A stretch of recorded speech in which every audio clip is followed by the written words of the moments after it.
ನಾಯಿ ಮತ್ತು ಅದನ್ನು ಪೀಡಿಸಿದವನ ಕಥೆ. ಒಬ್ಬ ಕಿಡಿಗೇಡಿ ಹುಡುಗ ಪ್ರತಿದಿನ ನಾಯಿಯೊಂದನ್ನು ಹಿಂದಿನಿಂದ ಕೋಲಿನಿಂದ ಚುಚ್ಚಿ ಹಿಂಸಿಸುತ್ತಿದ್ದನು. ಆ ನಾಯಿ ನೋವನ್ನು ತಡೆದುಕೊಂಡು ಸುಮ್ಮನಿರುತ್ತಿತ್ತು. ದಿನ ಕಳೆದಂತೆ ಆ ಹುಡುಗನ ಹಿಂಸೆ ಹೆಚ್ಚಾಗುತ್ತಾ ಹೋಯಿತು. ಆದರೂ ನಾಯಿ ಯಾವುದೇ ಪ್ರತಿಕ್ರಿಯೆ ನೀಡದೆ ಮೌನವಾಗಿ ಸಹಿಸಿಕೊಂಡಿತು. ತಾಳ್ಮೆಯ ಕಟ್ಟೆ ಒಡೆದಾಗ ಒಂದು ದಿನ ನೋವನ್ನು ತಡೆಯಲಾಗದೆ ಆ ನಾಯಿ ಹುಡುಗನ ಮೇಲೆ ಬೊಗಳಿತು. ತಕ್ಷಣವೇ ಆ ಹುಡುಗ ಅಳಲು ಮತ್ತು ಕಿರುಚಲು ಪ್ರಾರಂಭಿಸಿದನು. ಊರಿನ ಜನರನ್ನು ಕರೆದು, ಈ ನಾಯಿಗೆ ಹುಚ್ಚು ಹಿಡಿದಿದೆ ಮತ್ತು ಇದು ನನ್ನನ್ನು ಕಚ್ಚಲು ಬರುತ್ತಿದೆ ಎಂದು ಹೇಳಿದನು. ಸತ್ಯ ತಿಳಿಯದ ಸುತ್ತಮುತ್ತಲ ಜನರು ಹುಡುಗ ಹೇಳಿದ್ದನ್ನು ನಂಬಿ ಕಲ್ಲುಗಳನ್ನು ತೆಗೆದುಕೊಂಡು ಆ ನಾಯಿಯನ್ನು ಕೊಂದರು. ಕೊನೆಯಲ್ಲಿ ಹಿಂಸಿಸಿದವನು ಸಂತ್ರಸ್ತನಾದನು. ವಿಕ್ಟಿಮ್ ಮತ್ತು ಎಲ್ಲವನ್ನೂ ಸಹಿಸಿಕೊಂಡಿದ್ದ ನಾಯಿ ವಿಲನ್ ಆಯಿತು. ಪ್ರತಿಕ್ರಿಯಾತ್ಮಕ ನಿಂದನೆ ರಿಯಾಕ್ಟಿವ್ ಅಬ್ಯೂಸ್ ಎಂದರೇನು?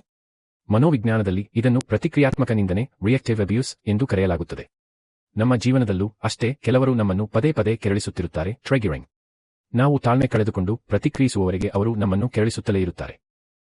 ತಿಳಿಯದಂತೆ ನಾವು ಪ್ರತಿಕ್ರಿಯಿಸಿದ ತಕ್ಷಣ ಅವರು ತಾವು ಮಾಡಿದ ತಪ್ಪನ್ನೆಲ್ಲ ಮರೆಮಾಚಿ ಒಂದು ಮುಗ್ಧ ಮುಖವಾಡವನ್ನು ಹಾಕಿಕೊಳ್ಳುತ್ತಾರೆ ಮತ್ತು ನಾವು ಹೇಗೆ ಪ್ರತಿಕ್ರಿಯಿಸಿದೆವು ಎಂಬುದನ್ನು ಮಾತ್ರ ಜಗತ್ತಿಗೆ ತೋರಿಸುತ್ತಾರೆ.